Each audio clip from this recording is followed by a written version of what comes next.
Hi,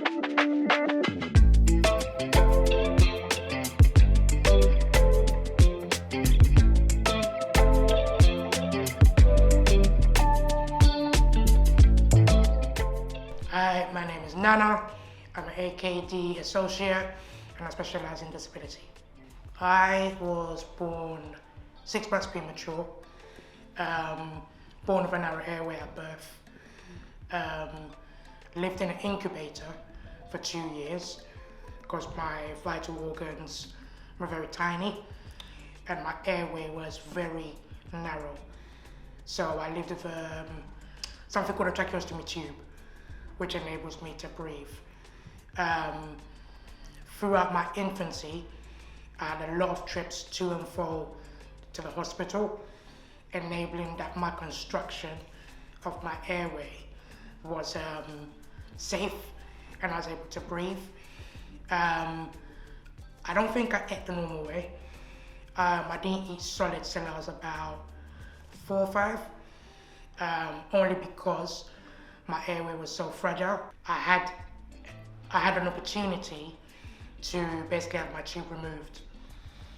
And the proposition put forward to my parents was either leave the tube in and let him grow, or take it out and see how he manages.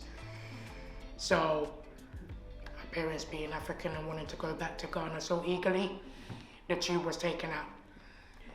Lived in Ghana for part of my teens, till about 15, and then everything started to disintegrate.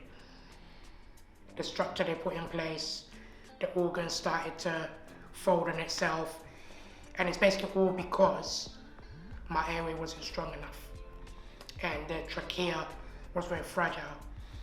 So I came back in '97.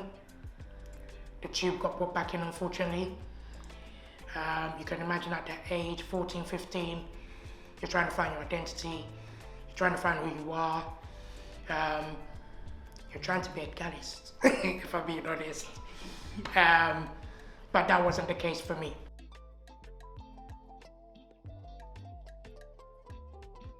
So, if I was to write an autobiography about myself, it would be voice. I know, simple, direct. And that's because my whole life surrounds having my voice elevated, having my voice heard. And not just that, I feel community in itself. A lot of people are voiceless, and we all have a voice. I'm lucky, very lucky to have a voice, because the way my airways reconfigured and constructed, I could have lost my voice for good.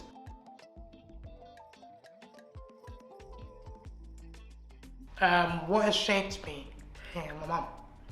The reason why I say my mum is because when I was initially growing up, I was very timid, very shy, very withdrawn, didn't think anything of myself, wanted to hide my tracheostomy tube as much as I can. When I saw people coming, I'd try and hide it. Luckily now, I'm not hiding it like I used to as a child, but I've got a long beard which is actually covering it. But I would say my mum, because she made me realize not to be ashamed of who I am. It was my God-given gift. You know, a lot of people will see it like that. They'll see it as a barrier. You're going through so much pain. Yes, where there's pain, there's obviously reward. And I feel if I didn't go through this, this side of my life, I wouldn't be who I am today.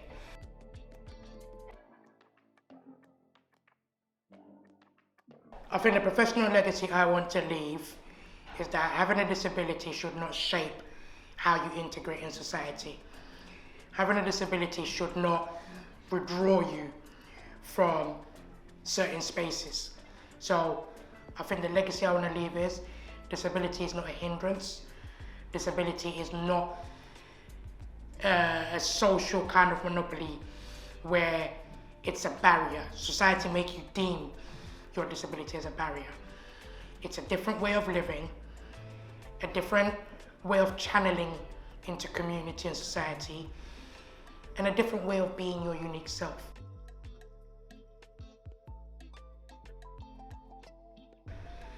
employers need to do more research, find out what support is out there.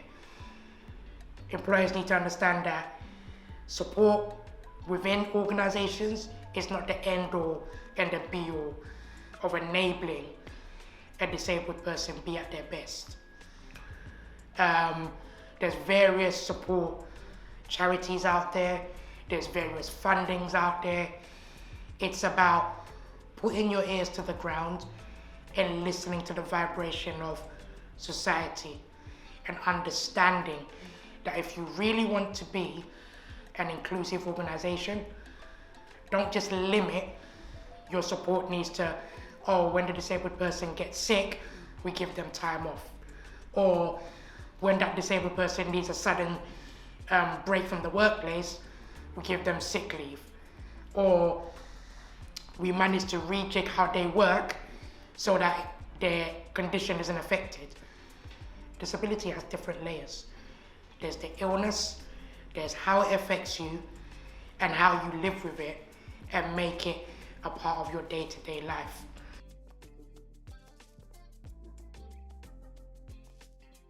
So the big why AKD?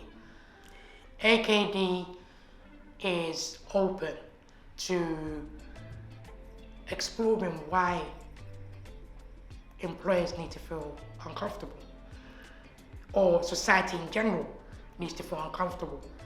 Because for so long, Black people, disabled people, people in vulnerable categories have been made to feel uncomfortable. I can only talk about myself. I've been made to feel my voice is important. I've been made to feel I'm a Black person, I have no right to be in certain spaces. Yeah? So I feel AKD channels and challenges the status quo on opening up the doors at ease to enable that Black, disabled, vulnerable, no matter what walk of life you're from, you are going to hear me, and you are going to hear me in the way that I feel free. Whether that makes you feel uncomfortable, that then begs to open discussion on how you can be comfortable. You may get it wrong along the way of how you address circumstances with people from ethnic minorities, but it then enlightens you to change your approach and to look at different ways of shedding that systematic racism and become open to being inclusive, diverse, and really mindful of people from different walks of life. So why AKD? Is because AKD challenges the status quo.